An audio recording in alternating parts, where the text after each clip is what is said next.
औज़ुबिल्लाहिमिनश्शैतानिर्रजीम बिस्मिल्लाहिर्रहमानिर्रहीम। Royal UTV की तरफ से अस्सलाम वालेकुम। रॉयल यूटीवी आज की इस मुख्तसर सी वीडियो में आपके साथ एक इंतहाई धमाका खेज़ ख़बर शेयर कर रहा है। तुर्की की कोर्ट ने ऐलान किया है कि उसने 1934 का हुक्मनामा, जिसमें आया सूफिया को मस्जिद से म्यूज़ियम में तब्दील करने का हुक्म जारी किया गया था, उसको रद्द कर दिया गया है, उसको ख़त्म कर दिया गया है। आज से ये आया सूफिया अब मस्जिद कहलाएगी, मस्जिद कहलाए जाने की मुस्तहिक होगी और महसूस ये हो रहा है कि इसमें ईसाई लोगों का दाखिला ममनू करार दे दिया जाएगा। आप लोगों से गुजारिश है कि हमारे चैनल को सब्सक्राइब करें, साथ ही साथ बेल आइकन को भी हिट करें ताकि आप लोगों को अगली वीडियोस के मुतालिक नोटिफिकेशन मिल सके। तुर्की की तरफ से एक अहम खबर, एक अहम फैसला।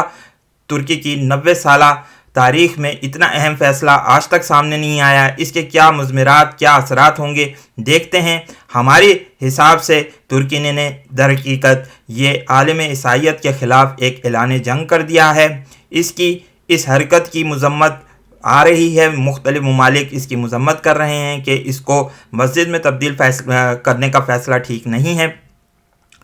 कुछ ही अरसे पहले माइक पोम्पियो ने भी ये बात कही थी, तुर्की के ख़िलाफ़ ये बात कही थी, मुज़म्मती बयान जारी किया था जिसमें ये बात कही गई थी कि तुर्की को इस हरकत से बाज रहना चाहिए। इसके अलावा ग्रीक ऑर्थोडॉक्स चर्च के पैट्रियर्क ने भी ये बात कही थी, उन्होंने, जो इनको बतरीक कहा जाता है, उन्होंने भी ये बात कही थी कि अगर तुर्की इस तरीके से करेगा तो ये ठीक नहीं होगा और इससे और इसके ईसाइयों के साथ जो ताल्लुकात हैं वो मज़ीद ख़राबी की तरफ जाएंगे। आप लोग ऐसे ही जानते हैं कि तुर्की के यूरोपियन यूनियन के साथ जो आजकल ताल्लुकात हैं, सीरिया के मामले में, लीबिया के मामले में, वो इतने अच्छे दिखाई नहीं देते।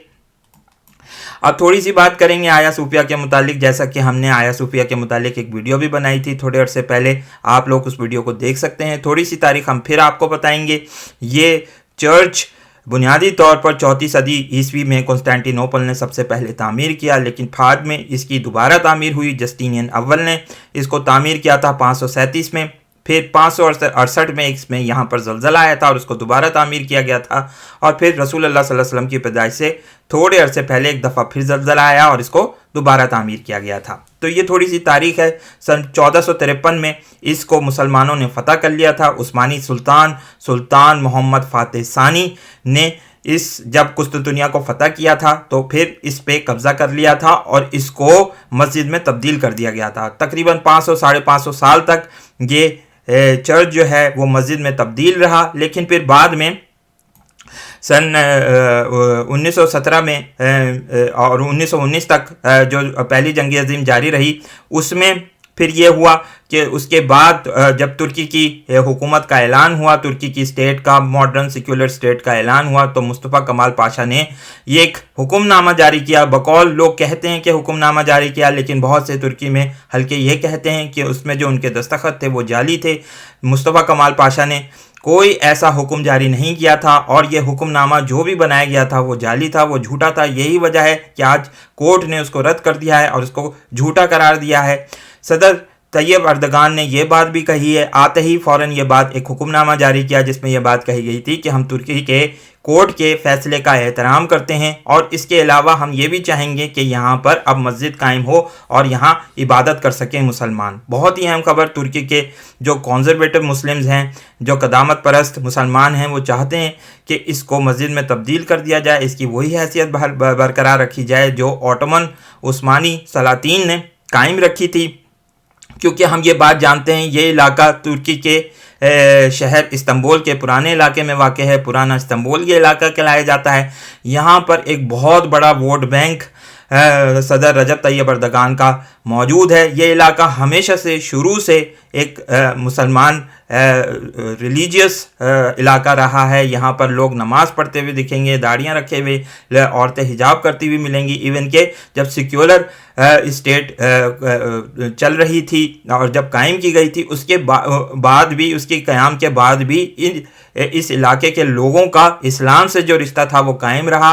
और बाद के दीगर इस्तांबुल के इलाकों में हमें मगरबी तहज़ीब बार बार नज़र आती थी बुनियादी तौर पर, लेकिन इस इलाके में मुसलमानों ने अपना जो ताल्लुक़ था वो इस्लाम से बरकरार रखा था। यही वजह है कि अब इस इलाके के लोग बड़ा अप्रिशिएट कर रहे हैं ट्विटर पर, जैसा कि ट्रेंड्स भी नज़र आ रहे हैं जिसमें ये बात कही जा रही है। लेकिन इस बात की मजम्मत नज़र आ रही है। फ़ौरन ही माइक पोम्पियो ने ऐलान किया कि हम इसकी मजम्मत करते हैं, जिसके जवाब में तुर्की के वज़ीर ख़ारजा ने यह बात कही है कि हम इसको रद्द करते हैं, यह हमारा इंटरनल मामला है और हम नहीं चाहते कि कोई भी जो मुल्क है, कोई भी मुमलिकत हमारे इंटरनल मामलात में, हमारे अंदरूनी मामलात में मुदाखलत करे। तो बड़ा दिलचस्प ये नज़र आ रहा है। क्या ये बुनियादी तौर पर आलम ईसाइयत के ख़िलाफ़ ऐलान जंग है? हमारी नज़र में ऐलान जंग है, क्योंकि इससे जो असरात पैदा होंगे वो बहुत बड़े होंगे। अब देखना यह है कि दीगर दूसरे ईसाई ममालिक जो हैं वो किस तरीके से रिएक्ट करते हैं। ख़ास तौर पर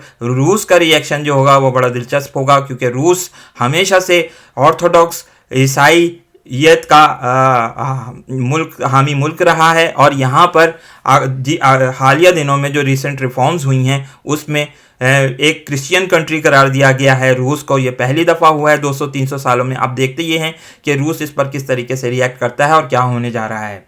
जैसा कि हम पहले भी ये बात कह चुके हैं कि इस मामले में रूस और तुर्की की जंग जो है वो छिड़ सकती है, क्योंकि हालिया दिनों में जो हालात ख़राब हुए हैं लीबिया के मामले पर और सीरिया के मामलात पे, तो उसमें भी हमें थोड़ा सा ये बात नज़र आती हुई नज़र आएगी। अब इसको हम मज़ीद रिपोर्ट करते रहेंगे, आगे बताते रहेंगे कि क्या हो रहा है।